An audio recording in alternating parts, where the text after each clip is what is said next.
Պարտադիր չէ լինել ֆինանսիստ կամ տնտեսագետ փողերը լավ կառավարելու համար։ Դա կարող ենք անել բոլորս։ Այսօր խոսելու ենք մեր փողերի, այսինքն բյուջեի կառավարումից։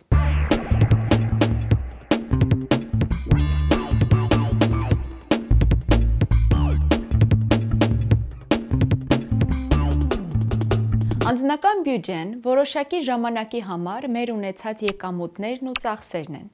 Եկամուտները մեր ստանալիք գումարներն են, իսկ ծախսերը հակառակը։ Իսկ այդ երկուսը միասին կոչվում են բյուջե։ Շատերը սխալմամբ միայն ստանալիք կամ ունեցած գումարին են բյուջե ասում, բայց իրականում բյուջեն երկու մաս ունի՝ եկամուտներ և ծախսեր։ Փողերը լավ կառավարելու համար պետք է ուշադրություն դարձնել երկուսին էլ։ Միայն շատ փող ստանալով կամ միայն խելամիտ ծախսելով չենք հաջողի։ Տեսնենք, թե ինչպես կարող ենք դա անել։ Առաջին հերթին հետևում ենք եկամուտներին ու ծախսերին։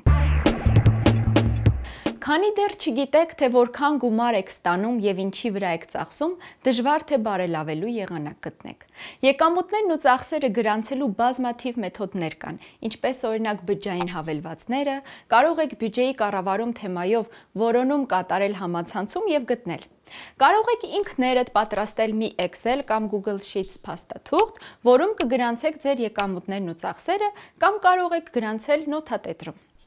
Այստեղ մեզ շատ կօգնի նաև բանկային հաշվի քաղվածքը, որտեղ գրանցված են բանկային հաշվին ստացած գումարները և կատարած ծախսերը, կանխիկացումները, փոխանցումները և այլն։ 2-3 ամիս գրանցումներ կատարելով կարող ենք տեսնել, թե ինչի վրա ենք շատ գումար ծախսում։ Կարող է զարմանաք, բարկանաք կամ այդքան էլ չէ, բայց կհասկանաք՝ կա փոխելու բան, թե ոչ։ Պլանավորում և համեմատում ենք բյուջեն։ Հիմա արդեն, երբ գիտենք, թե ինչ է բյուջեն, երբ արդեն սկսել ենք հետևել դրան, կարող ենք նաև պլանավորել այն։ Ամսվա սկզբում ցանկալի է մոտավորապես պլանավորել, թե ինչպիսի եկամուտներ են գալու և ուր են գնալու, այսինքն ինչպես ենք ծախսելու։ Եվ երբ ամսվա վերջում կունենանք նաև փաստացի բյուջեն, թե ինչպես ենք այն իրականում ծախսել, կարող ենք համեմատել ու տեսնել, ինչը պլանավորածի նման արեցինք, ինչը ոչ։ Հասկանանք, թե ինչն է պատճառը։ Օրինակ, եթե մենք նախատեսել էինք միայն հասարակական տրանսպորտով երթևեկել, բայց իրականում միայն տաքսիներով ենք երթևեկել, ապա գուցե մեզ մոտ չի ստացվում տրանսպորտով երթևեկելը։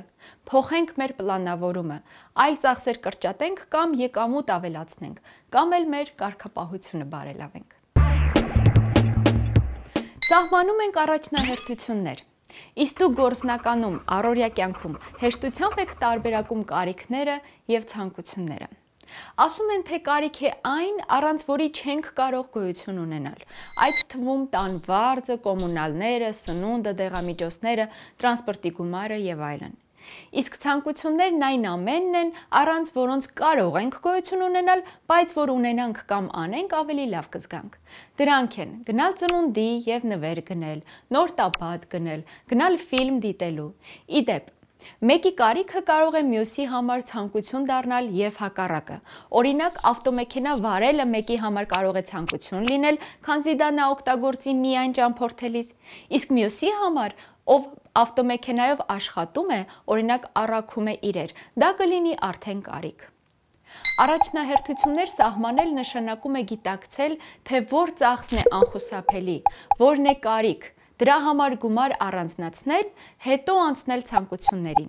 Կարող է պարզ թվալ, բայց երբեմն տվյալ իրավիճակում դժվարանում ենք դրանք տարբերակել, ուստի ամեն գնումից առաջ մի պահ կանգ առնել ու մտածել է պետք, հա որ։ Դնում ենք նպատակներ։ Չասեք, թե ինչ կապ ունեն նպատակները բյուջեի հետ, որովհետև հենց դրանք մեզ պետք է ուղղորդեն, որ լավ կառավարենք մեր փողերը։ Իդեպ, նպատակներն էլ լինում են կարճաժամկետ և երկարաժամկետ։ Կարճաժամկետ նպատակներից կարող են լինել օրինակ, սպառողական վարկերը մուծելը, հեռախոս գնելը, ցանկալի իրը գնելը և այլն։ Իսկ երկարաժամկետ նպատակներից կարող են լինել երազած կրթությունը, ցանկալի հանգիստը, սեփական բնակարանը և այլն։ Հիշում եք «Խավարում պարողը» ֆիլմի գլխավոր հերոսուհու նպատակը՝ տղայի աչքերի վիրահատությունը, որի համար նա օր ու գիշեր առանց տրտնջալու աշխատում էր։ Նման մի բան։